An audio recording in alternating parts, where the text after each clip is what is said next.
Hey guys, it's Good Ink here. I'm going to be doing a review over the Cooler Master Seidon 120M. I'm pretty excited to have this, and I'm pretty excited that it's out. Cooler Master invented the all-in-one systems back in 2005 with the Aquagate Mini, and this marks their return to the all-in-one coolers and water cooling.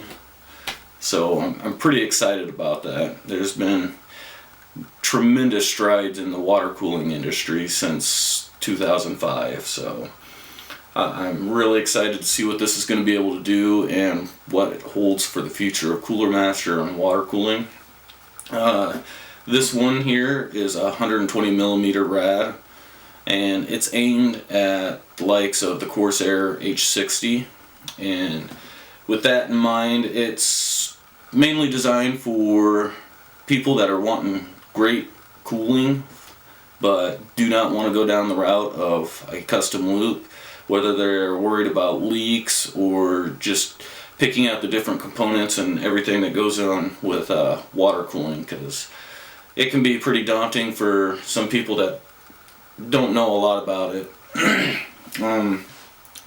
The Seidon features microchannel technology in their water block, so you're gonna should get exceptional cooling out of this cooler. It is factory filled and sealed, so you don't have to worry about leaks with these, not like you do with a water cooling loop, a custom one. It has a very powerful 120mm PWM fan, which motherboards should be able to control it to whatever you want it to be. If you want a silent cooler, this will be able to do that. If you want a really powerful cooler that's going to be able to keep your CPU from melting down with a high overclock, this should be able to accommodate that as well. Some of the other key features, it is maintenance free since it is an all-in-one system. I'll go over a couple of these specs real quick, and I'll post a picture of them real quick. It is 27mm thick for the radiator. You have a 25mm fan, that is thick fan I should say. It is a 120mm fan. It goes from 600 to 2400 RPMs.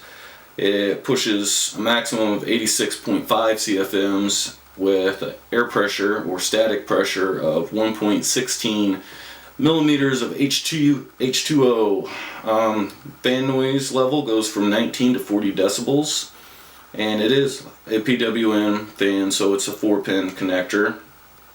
And on the back, they do have the dimensions of the radiator, so I'll post a picture of this also. This way you can be able to take some measurements of your case and to ensure that it will fit. And that pretty much covers the box, except for one thing. This does fit all your major modern sockets from LGA 2011, 1366, 1355, or sorry, 1155, 1156, and 775. The AMD sockets are FM1, AM3+, AM3, and AM2. And from my understanding, if FM1 socket is pretty much the same thing as FM2. Don't quote me on that. Do your own research on that. I have not used AMD since back in when they first launched AM2. So, all right. We'll get on to the unboxing and see what this thing has inside of it and move on to the review after that.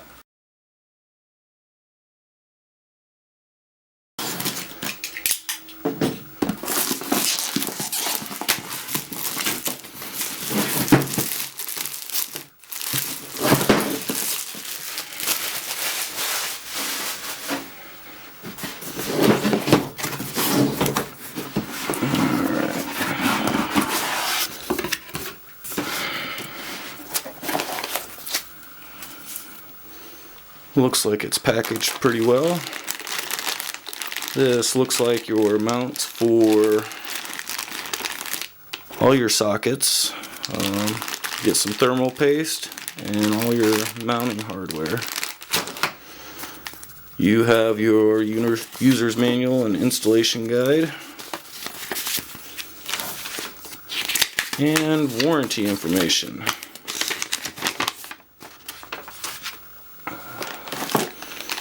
Here's your fan.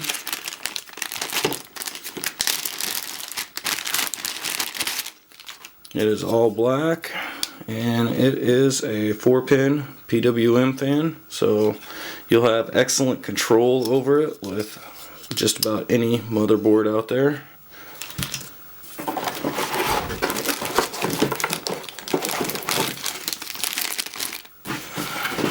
Let's get the box out of the way. Alright, let's take a look at this.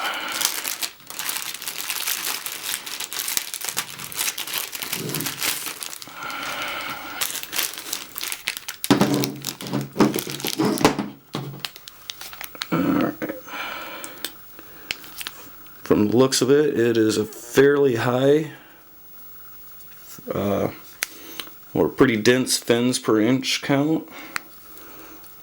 So usually that's pretty common with the all-in-ones. You usually need a higher static pressure fan to get really good performance out of these. You have a little sticker. It says, "Do not tamper with or remove," and warranty is void when removed, and they are talking about the fill plug right there.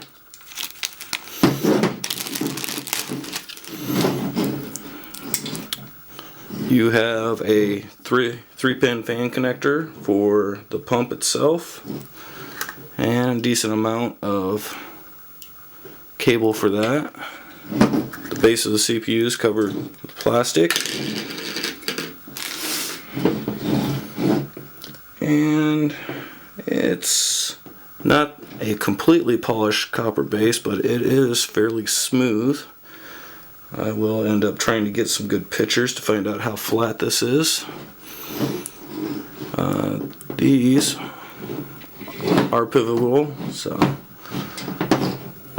seems like there's pretty good flex in this hose, so you should be able to get this mounted in just about any case that you need it in there. So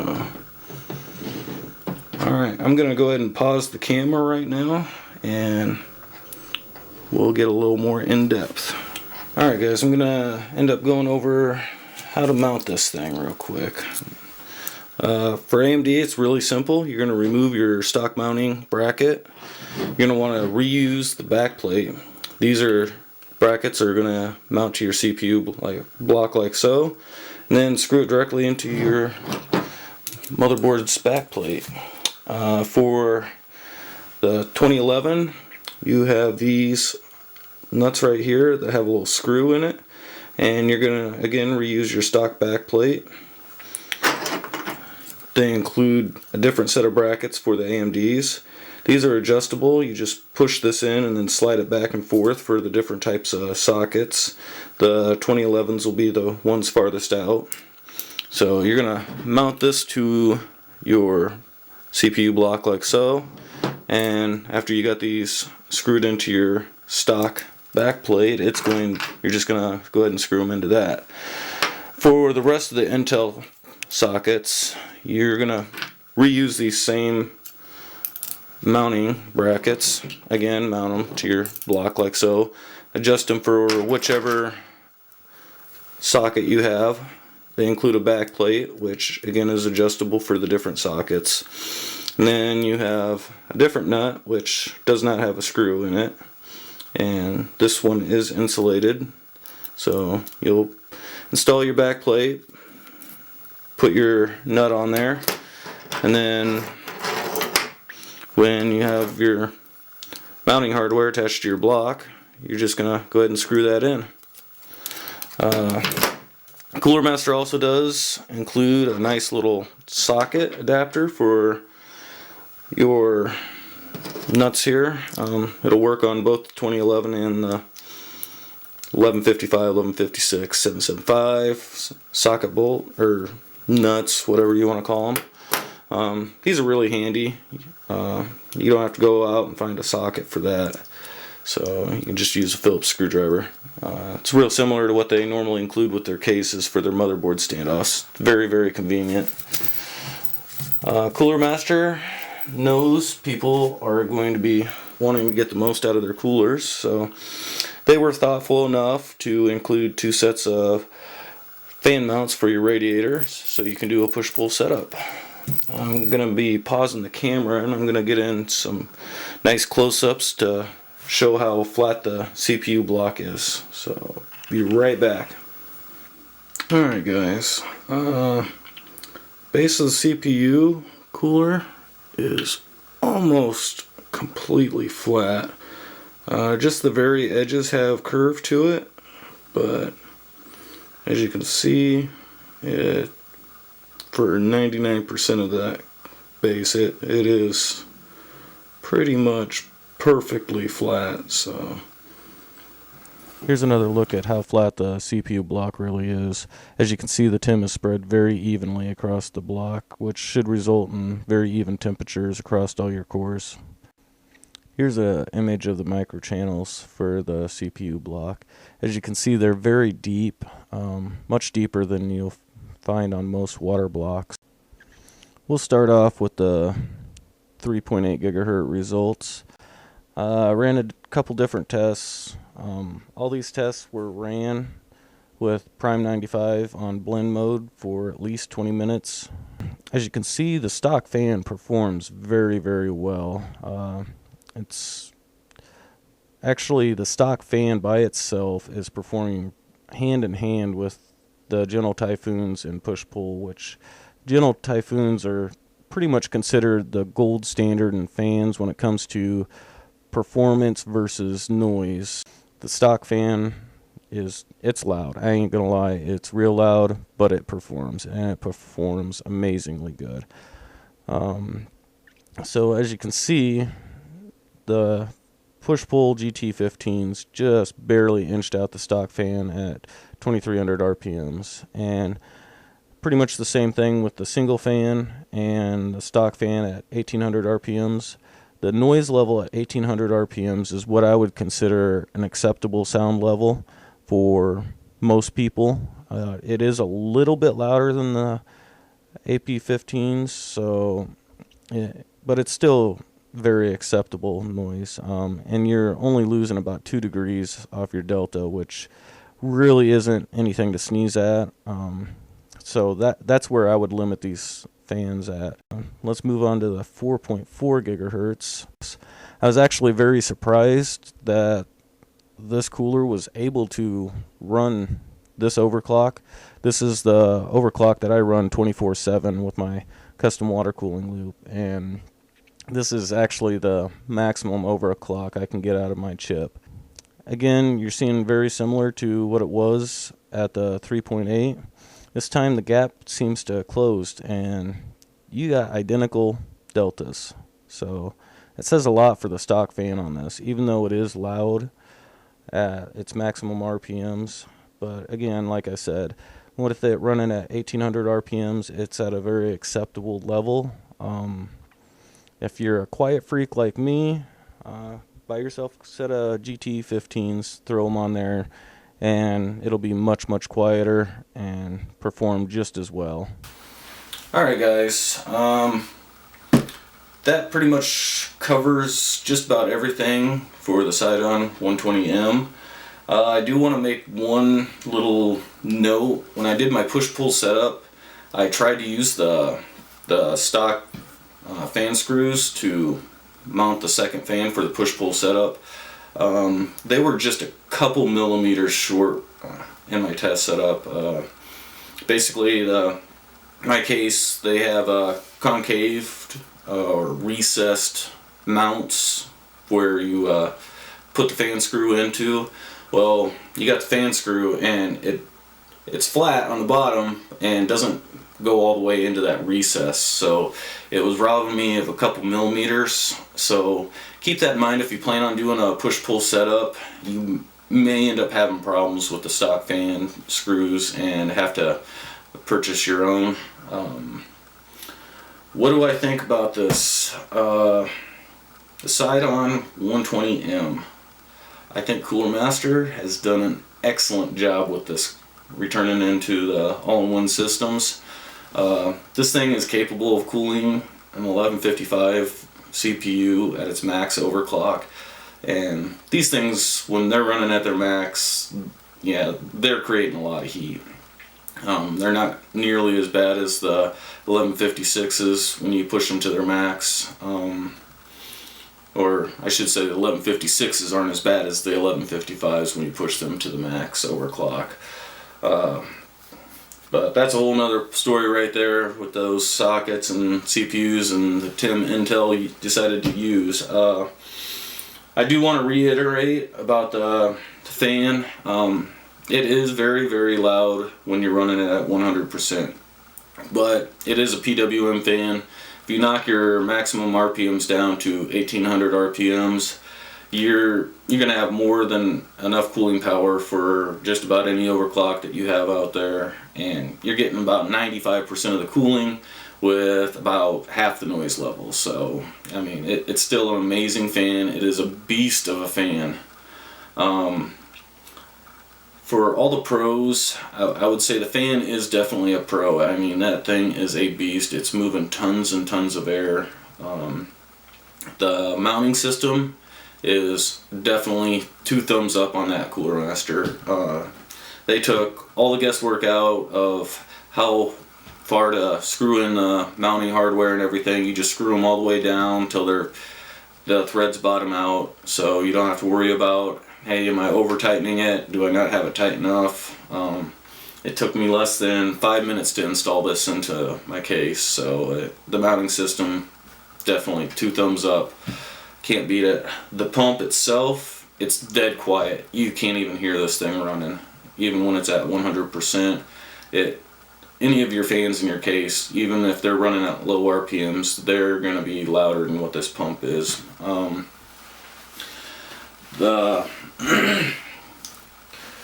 Let's see, what else? Some of the cons, they're more of a nitpicking. My personal opinions about the aesthetics, really. There is a blue LED light on the pump. It comes on when you got power to the pump, which is really cool. I like that idea because it lets you know, hey, I got power to my pump and my CPU isn't burning up, basically. It's really good for when you first install it and everything else. The only problem I have with it, it's not a huge problem. It's a blue LED. I would have preferred a white LED, something that's more neutral. The mounting system, I would have kind of liked it to be like the black chromish color of the mounting screws instead of silver. It would have blended into the background a little bit more and been a little bit more stealthy looking, I think. Either that or black, but hey, it still looks pretty good. The aesthetics of the pump and the CPU block itself, to me, I think it's a love or hate design, but Cooler Master is kind of known for that. They tend to go to extremes a lot of times, and it's either a love or hate design, which can be good and can be bad. I personally think, especially with my Sabertooth motherboard, it fit that motherboard perfect.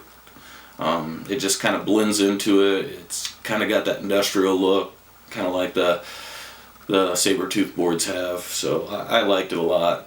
And that's pretty much it. So yeah, I think Cooler Master hit a home run with this. I think Corsair is going to have a lot of competition with their H60 with this. This is priced cheaper than the H60 as of right now. This is a $70 cooler. Right now, I know Newegg is having it on sale, so you might want to try and jump on that if you're seeing this right after I post it. But yeah, Cooler Master, you did a good job, and I'd probably say if I had to give it I don't even want to go into the scale of 1 to 10, truthfully. I don't like it. It's a good cooler. It's great for who it's aimed at. It's aimed at, somebody that's definitely wanting more cooling than, a stock cooler, or, but they don't want to go into, you know, the $100 range for cooling. At $70, it does a great job. The fan that's included with it, like I said, I can't say enough about that fan. It's a beast. It can hang with the GT15s. In fact, it kind of blows the GT15s out of the water, because this one fan can do what two GT15s can do by itself. So that's pretty amazing. So on that note, thanks for watching. I know it was kind of long, but hey, I want to go a little more in depth than just reading what's on the side of the box to you and showing you what's in the box. So yeah, stay tuned. Hopefully I'll have some more reviews up real soon, and you guys all have a good one. Bye.